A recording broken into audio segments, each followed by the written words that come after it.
চায়ের মধ্যে প্রাণ নেই, তবে চা আমার মাঝে প্রাণ সঞ্চার করে।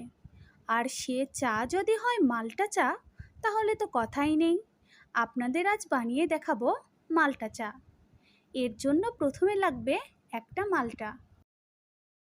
মাল্টার উপরের আবরণটি ছাড়িয়ে নিব। তারপর একটা টুথপিক দিয়ে আবরণটিতে ছিদ্র করে নিব। এবার ছোট ছোট করে খোসাগুলো কেটে নিতে হবে। তারপর চুলায় একটা কড়াই বসিয়ে তাতে পানি গরম করে নিতে হবে। এরপর কেটে রাখা মালটা এবং খোসাগুলো ওই পানিতে সিদ্ধ করে নিব। তারপর এতে যোগ করব লবঙ্গ এবং চিনি। কিছুক্ষণ রান্না করা লাগবে। এবার চায়ের কাপ নিয়ে মালটার আবরণের উপর চা রেখে উপর থেকে মালটার পানিগুলো আস্তে আস্তে ঢালতে হবে। আমার মাল্টা চা রেডি। এটি ক্লান্তি দূর করতে অসাধারণ কাজ করে। প্রথমে বাসায় ট্রাই করবেন, তারপর আমাকে জানাবেন খেতে কেমন। সবাই ভালো থাকবেন।